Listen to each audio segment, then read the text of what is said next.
ये आपको पंजाब में भी देखने को मिलेगा।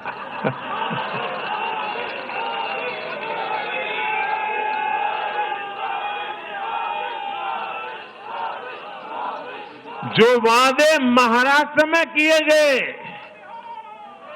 उनका हाल दूसरे राज्यों में क्या है? इसलिए कांग्रेस के पाखंड को जनता ने खारिज कर दिया है।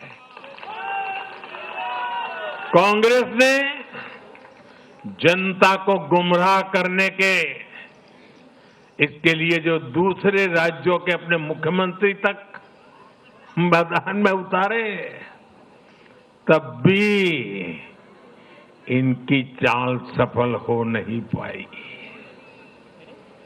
इनके ना तो झूठे वादे चले और ना ही खतरनाक एजेंडा चला। साथियों, आज महाराष्ट्र के जनादेश का एक और संदेश है। पूरे देश में सिर्फ और सिर्फ एक ही संविधान चलेगा।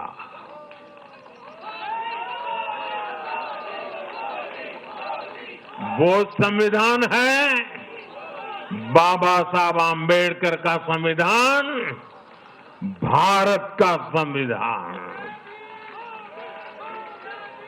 जो भी सामने या पर्दे के पीछे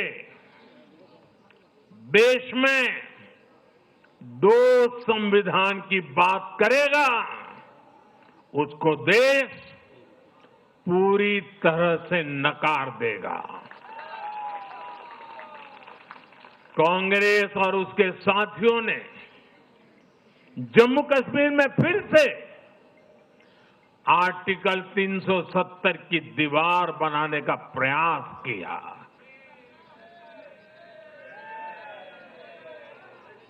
वो संविधान का भी अपमान है। महाराष्ट्र ने उनको साफ साफ बता दिया कि ये नहीं चलेगा।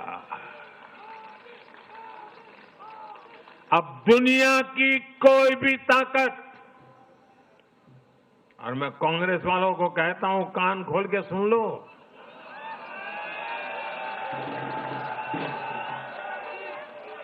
उनके साथियों को भी कहता हूं,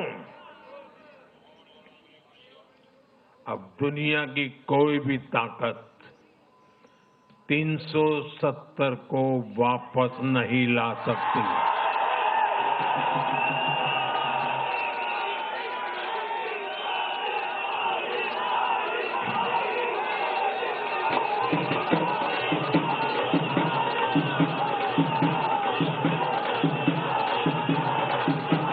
साथियों, महाराष्ट्र के इस चुनाव ने इंडी वालों का या गाड़ी वालों का दो मुहा चेहरा भी देश के सामने खोल करके रख दिया है।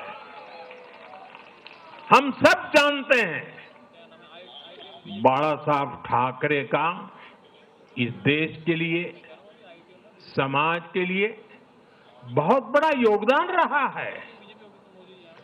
कांग्रेस ने सत्ता के लालच में उनकी पार्टी के एक धड़े को साथ में तो ले लिया, तस्वीरें भी निकाल दी, लेकिन कांग्रेस का कोई नेता बाला साहब ठाकरे की नीतियों की कभी भी प्रशंसा नहीं कर सकती। और इसलिए मैंने अघाड़ी में कांग्रेस के साथी दलों को चुनौती दी थी कि वो कांग्रेस से बाला साहब ठाकरे की नीतियों की तारीफ में कुछ शब्द जरा बुलवा करके दिखाएं। आज तक वो ये नहीं कर पाए हैं। मैंने दूसरी चुनौती वीर सावरकर जी को लेकर के दी थी। कांग्रेस के नेतृत्व ने लगातार पूरे देश में वीर सावरकर का अपमान किया है, उन्हें गालियां दी है। महाराष्ट्र में वोट पाने के लिए इन लोगों ने टेम्पररी वीर सावरकर जी को जरा टेम्पररी गाली देना उन्होंने बंद किया है। लेकिन वीर सावरकर के तप त्याग के लिए उनके मुंह से एक बार भी सत्य नहीं निकला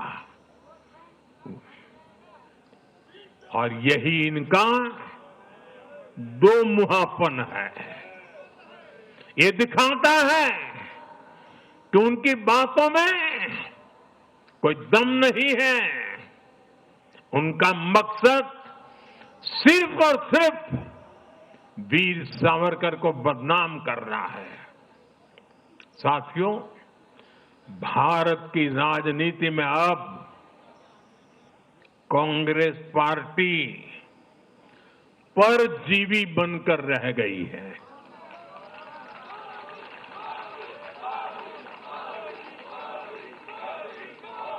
कांग्रेस पार्टी के लिए अब अपने दम पर सरकार बनाना लगातार मुश्किल हो रहा है।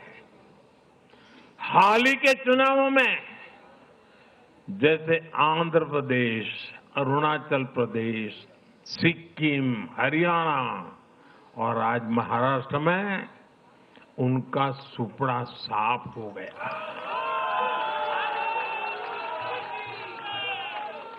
कांग्रेस की घिसी पीटी विभाजनकारी राजनीति फेल हो रही है, लेकिन फिर भी कांग्रेस का अहंकार देखिए।